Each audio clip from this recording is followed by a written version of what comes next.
അപ്പോൾ കന്യാകുമാരിയിലൊരു കടങ്കഥയൊക്കെ ചെയ്യുമ്പോൾ നമ്മൾ സ്റ്റേജിൽ നിൽക്കുമ്പം വെളുപ്പിനെ 1 മണിക്ക് ചിലപ്പോഴായിരിക്കും നാടകം ചെയ്യേണ്ടത്. നമ്മൾ ചെല്ലുന്നത് പല നാടക സ്ഥലത്തുനിന്ന് ചിലപ്പോൾ 3-3:30 ആയിരിക്കും. അപ്പോൾ ചീത്തയൊക്കെ കേട്ട് കഴിഞ്ഞാലും ചീത്തയൊക്കെ ചെവിയിലൊക്കെ പഞ്ഞിയൊക്കെ വെച്ചിട്ടാണ് നമ്മൾ ചെല്ലുന്നത്. നല്ല ചീത്ത കേൾക്കും. അപ്പോൾ അങ്ങനെ നമ്മൾ ചെന്ന് വീണ്ടും ഒന്ന് ഫ്രഷായി സ്റ്റേജിൽ കയറി ഈ ലാസ്റ്റ് മരിച്ചു വീഴുന്ന സീൻ അല്ലെ, അങ്ങനത്തെയൊക്കെ കന്യാകുമാരിയിലൊരു കടങ്കഥയിലെ ബാവുമൻ മരിച്ചിരിക്കുന്ന ഒരു സീനുണ്ട്. ആ സമയമാകുമ്പം സൂര്യൻ ഉദിച്ചിട്ടുണ്ടാവും, കോഴി കൂവിയിട്ടുണ്ടാവും. അപ്പോൾ സത്യം പറഞ്ഞു കഴിഞ്ഞാൽ നമ്മൾ ഈ രാത്രിയിൽ നിന്ന് അഭിനയിക്കുമ്പോൾ നമുക്ക് അത്രയും ഓഡിയൻസിൻ്റെ മുഖം കാണത്തില്ല. ഈ നേരം വെളിച്ചത്ത് നിന്നിട്ട് നമ്മൾ അഭിനയിക്കുമ്പോൾ നമുക്ക് ഓഡിയൻസിൻ്റെ മുഖം ശരിക്കും കാണാൻ പറ്റും. അപ്പോൾ സത്യം പറഞ്ഞു കഴിഞ്ഞാൽ ചമ്മലും ഉണ്ട്. ഇവരൊക്കെ നമ്മളെ നോക്കി വല്ലാത്ത രീതിയിൽ ഇങ്ങനെ ചിരിക്കുകയൊക്കെ ചെയ്തിട്ട് ഇങ്ങനെയൊക്കെ ചോദിക്കും, ഇത് ഈ നേരം വെളുത്തിട്ട് വന്നിട്ട് ഇങ്ങനെയൊക്കെ ചെയ്യേണ്ട വല്ല കാര്യമുണ്ടോ എന്ന് വെച്ചാൽ നമുക്ക് ചിരിക്കാനും പറ്റത്തില്ല, കരയാനും പറ്റാത്ത രീതിയിലാണ് നമ്മൾ പലപ്പോഴും ഈ നേരം വെളുത്തിട്ടുള്ള നാടകങ്ങൾ പലപ്പോഴും ചെയ്തിട്ടുള്ളത്. അപ്പം സുഷിമോളുടെ കഥാപാത്രം ചെയ്യുന്ന സമയത്ത് പുതിയ അനുഭവങ്ങളാണ് എനിക്ക് കിട്ടിയിട്ടുള്ളതെല്ലാം, പുതിയ അനുഭവങ്ങളാണ്. പിന്നെ പോകെ നമുക്ക് ഈ പറഞ്ഞ പോലെ പുതിയ അടുത്തടുത്ത വർഷങ്ങളാകുമ്പോൾ കുറച്ചുകൂടി എക്സ്പീരിയൻസ് കൂടുമല്ലോ. അപ്പം എല്ലാവരും സപ്പോർട്ടീവായിട്ട് നിന്നതുകൊണ്ട് സുഷിമോൾ എന്ന ആ ഒരു കഥാപാത്രത്തെയും അല്ലെങ്കിൽ അതിൻ്റേതായിട്ടുള്ള ഒരു മാനറിസങ്ങളെയും എനിക്ക് നല്ല രീതിയിൽ മുന്നോട്ട് കൊണ്ടുപോകാൻ പറ്റിയിട്ടുണ്ട്. പിന്നെ ഞാൻ ചരിത്ര പുസ്തകം എന്ന് പറഞ്ഞൊരു നാടകം ചെയ്തു. അതിൽ ഞാൻ ചെയ്തത് സതീഷ് ഏട്ടൻ്റെ അമ്മയായിട്ടും ഭാര്യയായിട്ടും ഡബിൾ റോളാണ് ഞാൻ ചെയ്തത്. അപ്പോൾ ഞാൻ പറഞ്ഞു, അയ്യോ സതീഷ് ഏട്ടാ, ഞാൻ അമ്മയായിട്ടൊക്കെ വന്നാൽ എങ്ങനെ ഇരിക്കും? എനിക്ക് ഇത്രയും പ്രായമല്ലേ ഉള്ളൂ, ഞാൻ വന്ന് നിന്നാൽ സതീഷ് ഏട്ടൻ്റെ അമ്മയായിട്ടൊന്നും തോന്നത്തില്ല എന്ന് പറയുമ്പോൾ പറയും, അതൊന്നും സാരമില്ല, അതൊന്നും കുഴപ്പമൊന്നുമില്ല, നമുക്ക് അമ്മയായിട്ടൊക്കെ ചെയ്യാം, കുഴപ്പമില്ല എന്ന് പറഞ്ഞിട്ട് വന്ന് ചെയ്യും. അപ്പം ഇങ്ങനെ ഓഡിയൻസിൽ നിന്ന് കുറേ പേര് പറയും കേട്ടോ, കാരണം സൗണ്ട് വന്നാലിങ്ങനെ അപ്പോഴൊന്നും നമുക്കിങ്ങനെ മാറ്റി പറയാനൊന്നും നമുക്കങ്ങനെ അറിയത്തില്ലല്ലോ. അപ്പോൾ നമ്മളിങ്ങനെ പെർഫോമൻസിൽ നമുക്കിങ്ങനെ വന്നാലും നമുക്ക് സൗണ്ടിൽ കൂടി നമുക്ക് അത്രയ്ക്കും ഇത് കാണിക്കാൻ പറ്റത്തില്ല. അപ്പോൾ ഓഡിയൻസ് പറയും, സതീഷിൻ്റെ അമ്മയായിട്ടൊന്നും കണ്ടാൽ തോന്നത്തില്ല എന്ന് പറയും. പക്ഷേ എന്നാൽ പോലും ചരിത്ര പുസ്തകം എന്ന് പറഞ്ഞ നാടകം എല്ലാവർക്കും ഒരുപാട് ഇഷ്ടപ്പെട്ട നാടകമായിരുന്നു. പക്ഷേ ആദ്യം പറഞ്ഞാൽ ഡബിൾ റോൾ ചെയ്യുമ്പോൾ പ്രസന്ന ചേച്ചി വരാഞ്ഞിട്ട് ഞാനൊരു ഡബിൾ റോൾ ചെയ്തു. അപ്പോൾ പ്രസന്ന ചേച്ചി വരാതെ ഡബിൾ റോൾ വേറെയും, നാടകത്തിൽ അമ്മയായിട്ടും ഭാര്യയായിട്ടും ഒരു ചെറുപ്രായത്തിൽ നമ്മളൊരു ഡബിൾ റോൾ ചെയ്യുമ്പോഴുള്ള ചില ബുദ്ധിമുട്ടുകളുണ്ട്. അതുപോലെ തന്നെ അതിൻ്റെ കുറച്ച് കുറവുകളും ഒക്കെയുണ്ട്. പിന്നെ പ്രണവമന്ത്രം എന്ന് പറഞ്ഞൊരു നാടകത്തിൽ ഞാൻ ഒരു കഥാപാത്രം ചെയ്തു. അത് മന്ദബുദ്ധി പോലത്തെ ഉടുപ്പൊക്കെ ഇട്ട് ഷൂ ഒക്കെ ഇട്ട് മുടി 2ആയിട്ടൊക്കെ കെട്ടി ഭയങ്കര വ്യത്യസ്തമായ കഥാപാത്രങ്ങളാണ് ഞാൻ നാടകത്തിൽ ചെയ്തിട്ടുള്ള ഓരോ കഥാപാത്രങ്ങളും. അത് അഭിനയത്തിൻ്റെ ഏറ്റവും അധികം സാധ്യതകളുള്ള കഥാപാത്രമാണ്.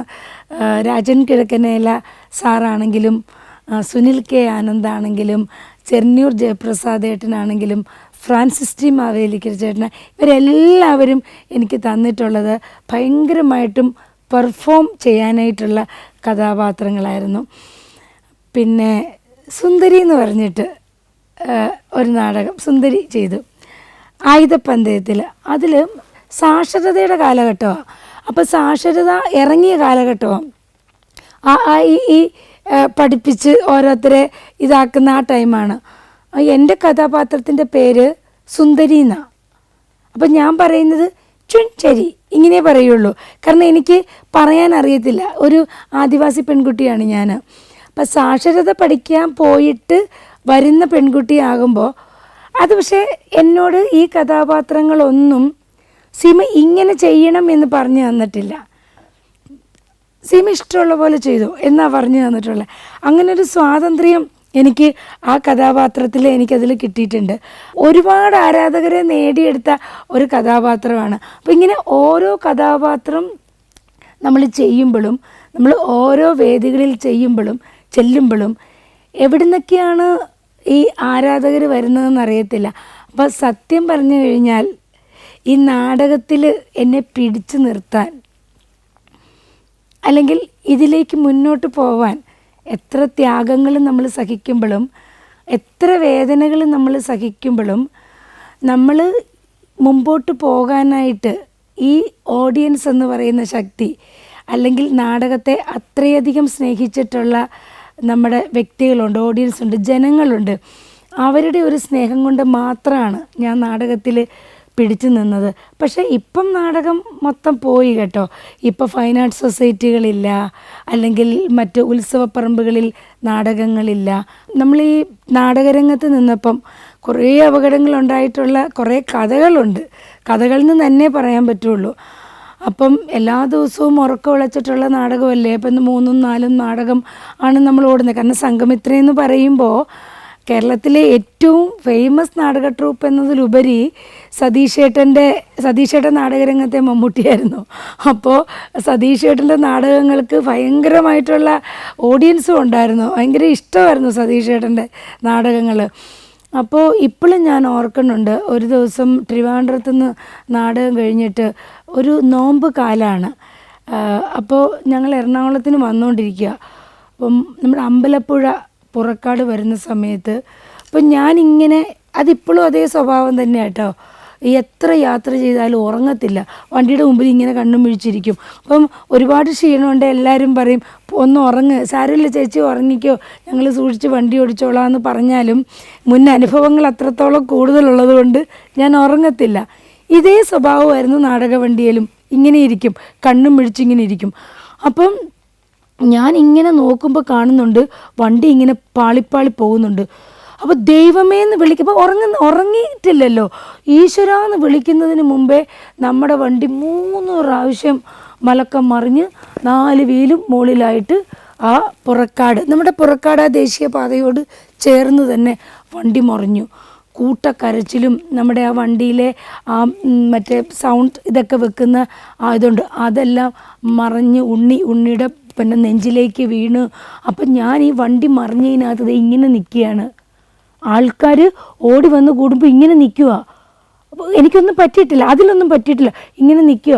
അപ്പോഴേക്കും എടുത്തിട്ടപ്പോൾ ചുണ്ട് മുറിഞ്ഞിരിക്കുന്നു, ചെവി മുറിഞ്ഞിരിക്കുന്നു. പിറ്റേ ദിവസവും നാടകമുള്ളത്, പിറ്റേ ദിവസമല്ല അന്ന് വെളുപ്പിനെ ഇത് സംഭവിക്കുന്നത്. ഈ നോമ്പിന് ബാങ്ക് വിളിക്കുമ്പോൾ ആൾക്കാർ ഭക്ഷണം കഴിക്കാൻ എഴുന്നേൽക്കുന്ന സമയമുണ്ടല്ലോ, രാവിലെ 4 4:30 മണിക്ക്, ആ ടൈമിലാണ് നമ്മുടെ വണ്ടി മറിയുന്നത്. അപ്പോഴേക്കും പിന്നെ പുറക്കാടല്ലേ, മറ്റേ മത്സ്യത്തൊഴിലാളികളുണ്ടല്ലോ, എല്ലാവരും കൂടി ഓടി വന്ന് എല്ലാവരും പിന്നെ ആൾക്കാരെ എടുത്ത് വലിച്ച് പുറത്തിട്ട് ഹോസ്പിറ്റലിൽ കൊണ്ടുപോയി. ചിലവരുടെയൊക്കെ പല്ലും ചെവിയൊക്കെ പാതി മുറിഞ്ഞു പോയി, കൈയൊക്കെ ഒടിഞ്ഞു. അങ്ങനെ ആ ഒടിഞ്ഞ കൈയോടുകൂടിയും ആ പൊട്ടിയ പല്ലോട് കൂടിയും അന്ന് എത്രയൊക്കെ പ്രശ്നങ്ങൾ നമുക്കുണ്ടെങ്കിലും നമുക്ക് നാടകം മുടക്കാൻ പറ്റില്ല. അതുകൊണ്ടാണല്ലോ അച്ഛൻ മരിച്ചു കിടക്കുമ്പോഴും അല്ലെങ്കിൽ അമ്മ ഓപ്പറേഷൻ കഴിഞ്ഞ് വന്നപ്പോഴും എല്ലാം ഈ നാടകത്തിന് പോകേണ്ടി വരുന്നു, അല്ലെ ചെയ്യേണ്ടി വരുന്നു എന്നുള്ളൊരു സംഭവം. ഇത്രയും അപകടം വന്നിട്ട് വേറെ വണ്ടിയിൽ സെറ്റൊക്കെ കെട്ടി ആ വണ്ടി വർക്ക്ഷോപ്പിലേക്ക് മാറ്റി, പിന്നെ ആ പുറക്കാടുള്ള ആ വീടുകളുടെ വാതിക്കലേക്ക് കുറച്ചൊക്കെ പരുക്ക് പറ്റിയവരെ എല്ലാവരും കൂടെ ചേർന്ന് കൊണ്ടിരുത്തി. അങ്ങനെ പിന്നെ ഹോസ്പിറ്റലിലേക്ക് കുറേ പേരെ കൊണ്ടുപോയി. അങ്ങനെയാണ് ഞങ്ങൾ അവിടെ നിന്ന് യാത്രയാകുന്നത്. പിന്നെ കുറേ കാലത്തോളം ഞാൻ നാടകത്തിൽ നിന്നൊക്കെ പോയിട്ട് പോലും ഞാൻ ആ പുറക്കാട് വഴി പോകുമ്പോൾ ഞാനിരുന്ന വീടുണ്ട്, ആ വീട്ടിലേക്ക് ഇപ്പം അവിടെ കുറേ ഈ പുരോഗമനമൊക്കെ ഉണ്ടായി, വീടുകൾക്കൊക്കെ രൂപവ്യത്യാസം വന്നപ്പോൾ എനിക്കങ്ങനെ അറിയത്തില്ല. കുറേ കാലത്തോളം ഞാൻ പോകുമ്പം ഞാൻ ആ വീട്ടിൽ കയറുമായിരുന്നു. ഇതുപോലെ തന്നെയാണ് നമ്മൾ വടകരയിൽ പോയപ്പോഴും ഇതുപോലെ ഞങ്ങൾ കണ്ണൂർ സൈഡിലേക്ക് കൊട്ടിയൂർ ഭാഗത്തേക്ക് നാടകത്തിന് പോകുമായിരുന്നു. എറണാകുളത്ത് നിന്ന് തൃപ്രയാർ സൈഡ് എവിടെയോ നാടകം കഴിഞ്ഞിട്ടാണ് രാത്രിയിൽ കൊട്ടിയൂർക്ക് പോകുന്നത്. അപ്പോഴത്തേക്കിനും ആ പോകുന്ന വഴിക്കാണ് വണ്ടി ഇങ്ങനെ ചാടി, ബ്രേക്ക് വിട്ട് ചാടിച്ചിട്ട് ആ വടകര റെയിൽവേ ക്രോസിൻ്റെ അപ്പുറത്ത് ആ മരം ഇപ്പോഴും ഉണ്ട്. അപ്പം ഞാനിങ്ങനെ പിന്നീട് പോകുമ്പോൾ അതുകൊണ്ട് അതിലേക്ക് ഇടിച്ച് ചെന്ന് കയറി. ഇതുപോലെ തന്നെ കണ്ണ് പോയി എന്ന് പറഞ്ഞ സമയത്ത് പിന്നെ അവിടെ നിന്ന് തന്നെ നേരെ അന്ന് എറണാകുളത്ത് സിറ്റി ഹോസ്പിറ്റൽ എന്ന് പറഞ്ഞ ഹോസ്പിറ്റലാണ് ഉണ്ടായിരുന്നത്. പിന്നെ കുറേ ഹോസ്പിറ്റലുകൾ പിന്നെ വന്നു. അങ്ങനെ ഈ കണ്ണിൻ്റെ വക ഒരു കാര്യം ചെയ്ത്. അപ്പോൾ ഒരുപാട് ആക്സിഡൻറ്റുകളും അല്ലെങ്കിൽ ഒരുപാട് പ്രശ്നങ്ങളും ഈ നാടക വണ്ടിയിൽ യാത്രകൾ ചെയ്യുമ്പോഴും ഒക്കെ ഉണ്ടായിട്ടുണ്ട്. പിന്നെ ഉഷ ചേച്ചിയുണ്ട് നാടകത്തിൽ അഭിനയിക്കുന്ന ഉഷാ ഉദയൻ. ഉഷ ചേച്ചിയുടെ ഹസ്ബൻഡ് ഇതുപോലൊരു നാടകവണ്ടി അപകടത്തിലാണ് മരിക്കുന്നത്. അപ്പോൾ ഈ ഓരോ ആക്സിഡൻ്റ് ഉണ്ടാകുമ്പോഴും അല്ലെങ്കിൽ അപകടത്തിൽ പെടുമ്പോഴും പേടിയാണ്. കാരണം രാത്രിയിൽ ഉറക്കമില്ലാതെയൊക്കെയല്ലേ എല്ലാവരും പൊയ്ക്കൊണ്ടിരിക്കുന്നത്. അപ്പം കൊല്ലത്ത് വെച്ചിട്ട് ഉദയൻ ചേട്ടൻ ആ ആക്സിഡൻറ്റിൽ മരിച്ചു കഴിഞ്ഞിട്ട് ആ ബോഡി കാണാൻ വേണ്ടിയിട്ട് പോയ ആ ഒരു ഓർമ്മയുണ്ട്. Germany, Poland, Bosnia and Herzegovina, Kyrgyzstan. സഞ്ചാരം വോള്യം നമ്പർ 19 ഫുൾ HD-യിലുള്ള ഈ അപൂർവ ദൃശ്യയാത്രാ വിവരണ ശേഖരം സ്വന്തമാക്കാൻ സഞ്ചാരം എന്ന് SMS ചെയ്യൂ. ഫോൺ 9995444222. ഒരുപാട് സ്ഥലത്ത് നമ്മൾ നാടകത്തിന് പോകുമ്പോൾ ഈ അടി കിട്ടേണ്ടുന്ന സന്ദർഭങ്ങൾ ഉണ്ടായിട്ടുണ്ട്. പേടിച്ചൊളിച്ചിട്ടുള്ള സന്ദർഭങ്ങൾ ഉണ്ടായിട്ടുണ്ട്. കാരണം പറയുന്ന സമയത്ത് ചെല്ലാതെ വരുമ്പോഴത്തേക്കിനുമുള്ള ഒരുപാട് പ്രശ്നങ്ങളെ ഫേസ് ചെയ്യേണ്ടി വന്നിട്ടുണ്ട്. അത് പ്രത്യേകിച്ച് കടപ്പുറം ഏരിയകളിൽ നമ്മൾ നാടകം ചെയ്യുമ്പോഴാണ് നമ്മൾ ഏറ്റവും അധികം സൂക്ഷിക്കേണ്ടിയിരുന്നത്.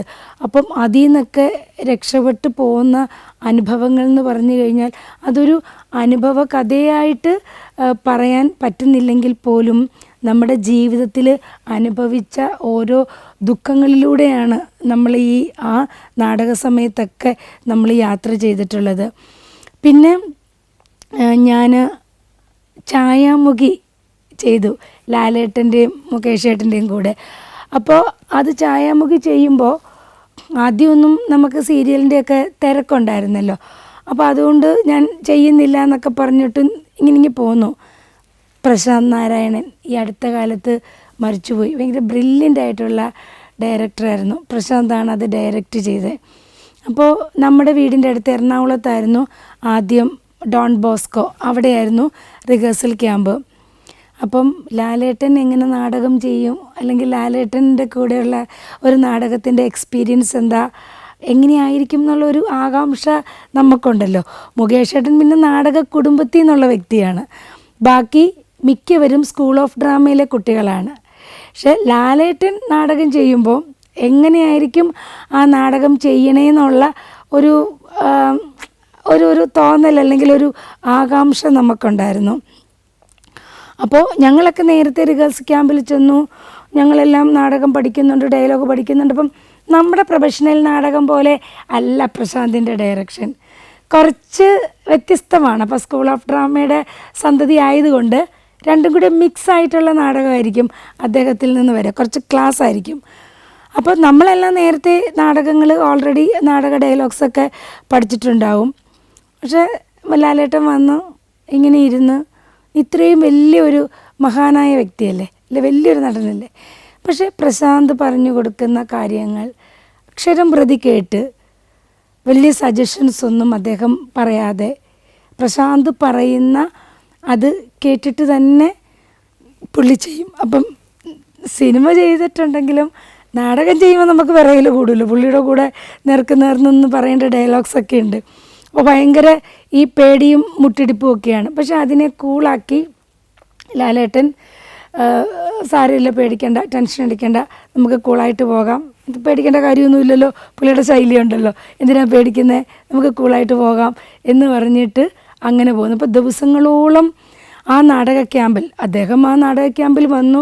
എത്ര മണിക്കൂറാണെങ്കിൽ അത്രയും മണിക്കൂർ ഒരു പുതിയ നാടകത്തിലേക്ക് വരുന്ന ഒരു വ്യക്തിയെ പോലെ അദ്ദേഹം ഓരോ കാര്യങ്ങളും ചെയ്തത് നമ്മൾ കണ്ടുപഠിക്കേണ്ടതും നോക്കി പഠിക്കേണ്ടതും കേട്ടുപഠിക്കേണ്ടതുമായിട്ടുള്ള കാര്യങ്ങളുണ്ട്. അത് ഭയങ്കര എക്സ്പീരിയൻസ് ആയിരുന്നു ലാലേട്ടൻ്റെ കൂടെ നമ്മൾ ആ നാടകം ചെയ്തത്.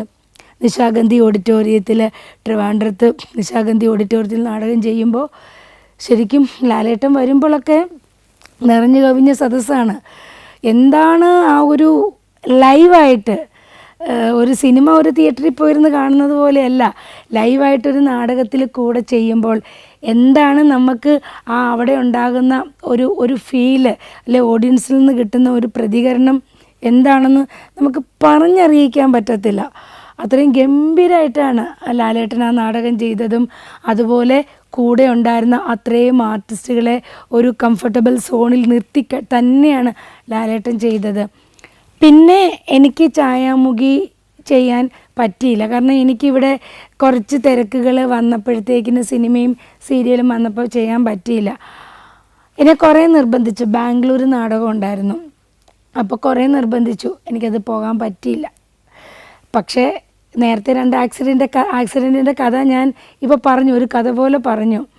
അപ്പം എനിക്ക് പകരം വേറൊരു ആർട്ടിസ്റ്റ് വന്നു. ബസ്സിൽ അവരെല്ലാവരും ബാംഗ്ലൂർക്ക് പോയി. ചിലപ്പം ഞാൻ ബസ്സിനായിരിക്കില്ലായിരിക്കും പോകുന്നത്, ചിലപ്പം എല്ലാവരുടെയും കൂടി പോകാം എന്ന് കരുതി ചിലപ്പം ഞാൻ ബസ്സിൽ കയറിയെന്നും ഇരിക്കും.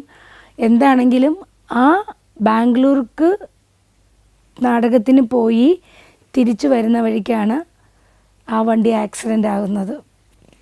ആക്സിഡൻ്റായിട്ട് രഞ്ജിത്ത് എന്ന് പറഞ്ഞ ഒരാൾ മരിച്ചു. പിന്നെ മൻസൂർ എന്ന് പറഞ്ഞ സ്കൂൾ ഓഫ് ഡ്രാമയിലെ മൻസൂർ അതിൽ അഭിനയിച്ചിട്ടുണ്ടായിരുന്നു. അപ്പോൾ മൻസൂറിൻ്റെ കാല് മുറിച്ച് കളയേണ്ടി വന്നു.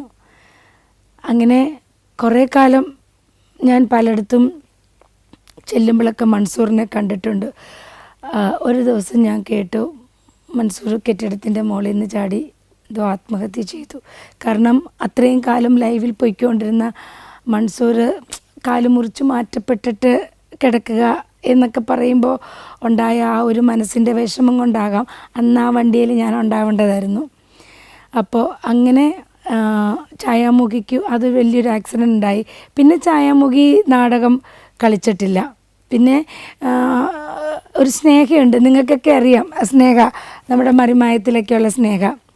അപ്പം ഞാൻ നാടക ക്യാമ്പിൽ ചെല്ലുമ്പം എന്തെങ്കിലുമൊക്കെ പലഹാരം ഉണ്ടാക്കിക്കൊണ്ട് ചെല്ലണം, നിർബന്ധമാണ്.